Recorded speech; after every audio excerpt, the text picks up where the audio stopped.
Welcome back to another video, ma'am. Sida, singkeng ambi lay re, singkeng ambi je. Koi on chuang ngang tien to budo, hujing ngang lage.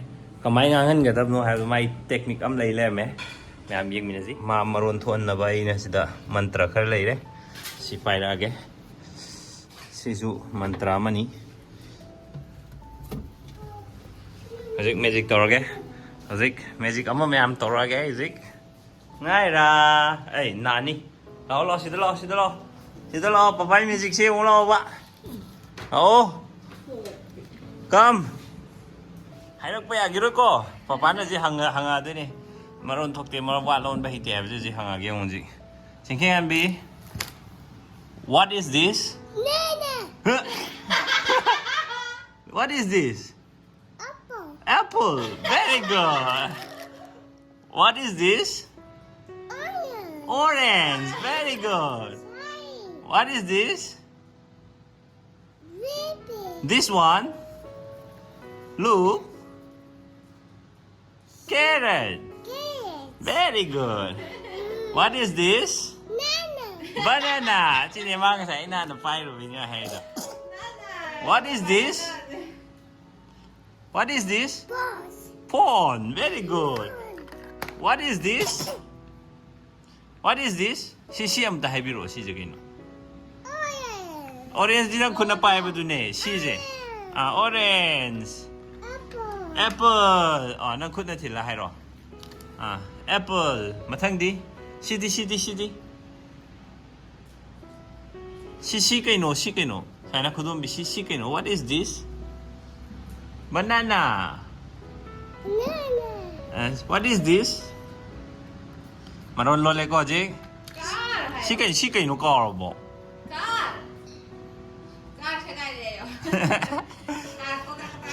Abe may car je phadre ho to. Accident to pa car ni to. What is this? Amta hero. Haira kidre mo. Pupu hero. Pupu. Amta hero. Pupu hero.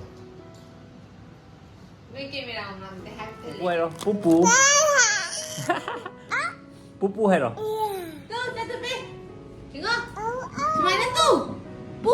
Pupu. Emma? Orange ano si bra? Pupu din si bra. Orange. Car di kadai. Very good. Banana di kadai. Banana di. Banana kadai no. Khangre. Apple di kadai. Apple. Aduga amaga hangga. Simadi engak pone haba. Si poche. Ma hair kani onko. Si kay no? What is this? To ki hai jo ra. Ai singa pone haba. Paidora ba? Angang da kana na gido ba?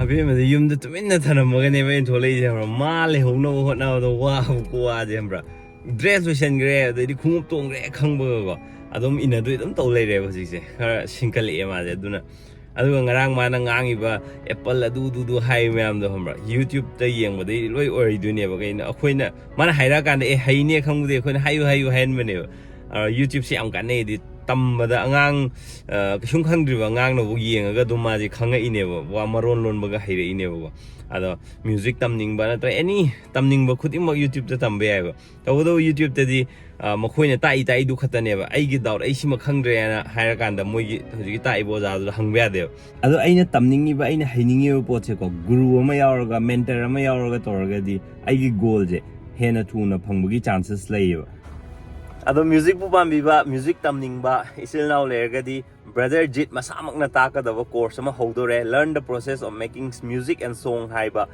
sidai sida yawning agadi aina pizari ba number sida contact to video details sing ado brother Jit se me amna zu khangbiramani sahi 35 hena music composition da music compose to raba adugumba mioi ni mahakna songwriting adaidi isai kamaina stage sakani haibana chingba myam sigi experience leibni na taklak pakanda ko music pu pambi ba sing da taklak pakanda ꯍꯦꯟꯅ ꯗꯥꯎꯠꯁꯤꯡ clear ꯇꯧꯕ ꯉꯝꯒꯅꯤꯅ ꯈꯜꯂꯦ ꯑꯩꯒꯤ ꯋꯥꯈꯜꯗꯗꯤ perfect mentor ꯑꯃ ꯑꯣꯏꯒꯅꯤꯅ ꯈꯜꯂꯦ ꯑꯩꯅ perfect mentor ꯍꯥꯏꯁꯦ ꯀꯩꯅꯣ ꯍꯥꯏꯗꯤꯀꯣ isai semba isai iba adai isai composition tauba adai software sing sijanaba ko ngasai sound engineering gi matang oiro anything adagi stage atho ganda stage right kamain leiroi natraga stage performance kamain tawgani haibna jing akoi gi music hair ganda sigi laisida lakadaba doubt mayam je brother Jit Krishnana loimba clear to bangambagi chances lai ena aina khalle di kai no mai huji performing artist amo oirimni na go monda adugi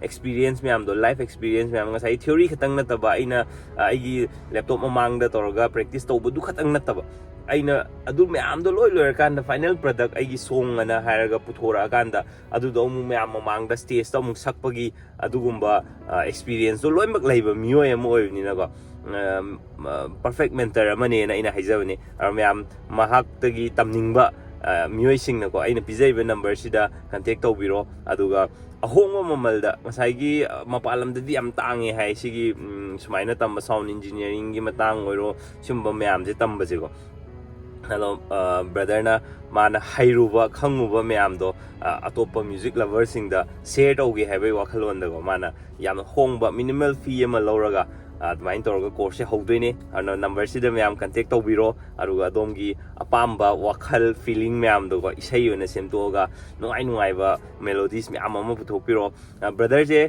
genre ama khatang da saktabani na go makhan loimbak touch tawbani na ai wakhanda amuka ju haijage perfect mentor ne ai na yam pamjaba singer amane magi song gai loimbak pame adudi myam contact option biro ai wakhanda isai amale ai ngasi di isai mati amangam ge kanamtana ai gi sai nate ai manaba mai isai ne isai je kamain ha tawge ha kanda ai gi manab sina ne nupi ama pamja bai tare yam nuksi jaba nupi ama go aro nupi ji ga khoi je sum tuition da kai da sum punminna rak pa ko advain tawba adubu nupi sina ji sungya ya da go imanaduna thamoi do kai re dana go thamoi do kai matungda amukasu mongonda hainingbodo ai thamoi sengna nangbu nungsi haibje hainingbodo adugi matangdune isaije hairage ngasidi amuk thamoi gi wa lirage ngasidi amuk aigi wari ningsingkhige ngasidi matam amadu ningsingkhige ngasidi aitagi nungsiba kana hanjan khara sa'ani ko aduga music khara mu hapa haitri ko sim amne haitri haina bane energy ki course to yaw haije ko waro roidara nangi thamoina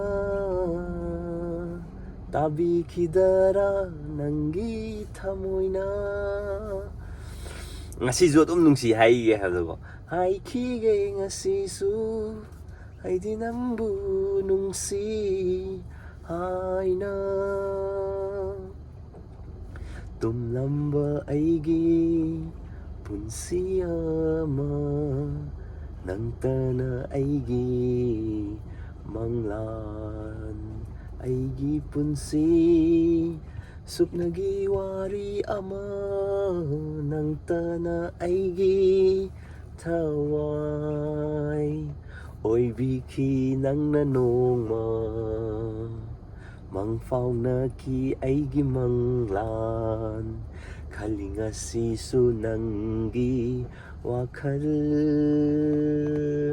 makhadi haitre makhadi lyrics to kaugre kamain toy ma'am si video sa illusion jerge music tamning ba lergadi aigi jigi maina sur kairaga adagi bass sur era sakpai muhta ko rhythm ga don anna dedi music ki beat ka sana na sakna ba go ei course so ni option biro adudi asigidi bye bye thank you for watching subscribe to dribo ga ma'am so any subscribe to biro thank you ma'am